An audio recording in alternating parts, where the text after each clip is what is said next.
Khamenei হত্যার ঘটনায় ট্রাম্পকে মূল্য চুকানোর হুঁশিয়ারি ইরানের। তেহরানের তৈলক্ষেত্রে হামলায় বিষ বৃষ্টি হতে পারে বলে সতর্কবার্তা। এই বৃষ্টি গায়ে লাগলে ত্বকে রাসায়নিক দহন হতে পারে, ফুসফুসেরও ক্ষতি হতে পারে। নাগরিকদের সাবধান করেছে ইরান। দেশের নেতাকে লক্ষ্য করে কোনো হামলার চেষ্টা হলে তার মূল্য চুকাতে হবে। মার্কিন প্রেসিডেন্ট ট্রাম্পকে হুঁশিয়ারি ইরানের নিরাপত্তা প্রধানের। দেশের সর্বোচ্চ ধর্মীয় নেতা আয়াতুল্লাহ আলী খামেনিকে হত্যার ঘটনার জন্য মার্কিন প্রেসিডেন্ট ডোনাল্ড ট্রাম্পকে হুঁশিয়ারি দিলেন ইরানের নিরাপত্তা প্রধান আলী লারিজানি। আগাম জানিয়ে রাখলেন মূল্য চুকাতে হবে ট্রাম্পকে। অন্যদিকে তেহরানের তেল ক্ষেত্রে হামলা চালিয়েছে আমেরিকা, যার জেরে বিষ বৃষ্টি হতে পারে বলে সতর্কতা জারি করা হয়েছে। গতকাল শনিবার রাতে তেহরানের বেশ কয়েকটি তেল ক্ষেত্রে হামলা চালায় ইসরায়েল। তারপরে আকাশে আগুনের গোলা, ধোঁয়া দেখা গিয়েছে। বিস্ফোরণের শব্দে শুধু তেহরান নয়, পাশের শহর করাচও কেঁপে ওঠে। গত 28 ফেব্রুয়ারি থেকে ইরানে হামলা চালাচ্ছে ইসরায়েল এবং আমেরিকা। আর গতকাল শনিবারই প্রথম সেখানকার বিদ্যুৎ পরিকাঠামোয় হামলা চালানো হয়েছে বলে খবর মিলেছে।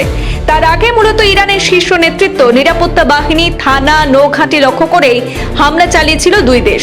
আর সেই সঙ্গে ইরান যাতে আর পরমাণু অস্ত্র তৈরি করতে না পারে সেই চেষ্টারও কসুর করেনি ইসরায়েল আমেরিকা। সে দেশে পরমাণু কেন্দ্র লক্ষ্য করেও ক্ষেপণাস্ত্র হানা চালানোর অভিযোগ উঠেছে। এদিকে তেহরানের জ্বালানি ক্ষেত্রে শনিবার রাতে হামলায় 4 জনের মৃত্যু হয়েছে বলে জানিয়েছে সেখানকার নিউজ এজেন্সি, এবং তারা 4 জনই ছিলেন ট্যাঙ্কারের চালক। সেই সংবাদ মাধ্যমের দাবি যে তেহরান এবং আরবরুজ প্রদেশের মোট 4টি তেল ভান্ডার এবং পেট্রোলিয়ামজাত পণ্য কেন্দ্রে ইসরায়েল হামলা চালিয়েছে। তবে ইরানের তরফে জানানো হয়েছে এর ফলে জ্বালানির ঘাটতি হয়নি সেই দেশে। এর মধ্যে ইরানের মানবাধিকার সংগঠন রেড ক্রিসেন্ট জানিয়েছেন যে তেল ভান্ডারে বিস্ফোরণের কারণে বিষ বৃষ্টি হতে পারে। নাগরিকদের সাবধান করেছে তারা। এই বৃষ্টি গায়ে লাগলে ত্বকে রাসায়নিক দহন হতে পারে, ফুসফুসের ক্ষতি হতে পারে। বিস্ফোরণের পরে বৃষ্টি হলে নাগরিকদের ঘরে থাকার পরামর্শ দিয়েছে সেই সংগঠন। বাইরে থাকলে বৃষ্টি শুরু হওয়ার সঙ্গে সঙ্গেই ছাদের নিচে আশ্রয় নিতে হবে। গায়ে বৃষ্টির জল লাগলে ঠান্ডা জলে ধুয়ে নিতে হবে বলে জানানো হয়েছে।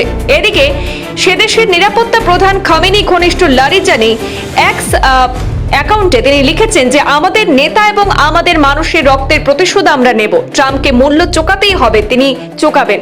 ট্রাম্প যদিও সেখানে সাংবাদিকদের সাক্ষাৎকারে হুঁশিয়ারি উড়িয়ে জানান যে তিনি নাকি লারিজানিকে চেনেন না, তিনি কি নিয়ে কথা বলছেন তাও নাকি জানেন না বলে মন্তব্য করেছেন ট্রাম্প। তারপরে বলেন যে ইরানে হামলা চলবে যতক্ষণ না তারা নিঃশর্তে আত্মসমর্পণ করছে। তবে ইরানও কিন্তু ছেড়ে দেওয়ার পাত্র নয়। লারিজানি তিনি সতর্ক করেছেন যে দেশের নেতাকে লক্ষ্য করে কোনো হামলার চেষ্টা হলে তার মূল্য অবশ্যই চোকাতে হবে ডোনাল্ড ট্রাম্পকে। ব্যুরো রিপোর্ট, পূর্বাঞ্চল প্রতিদিন।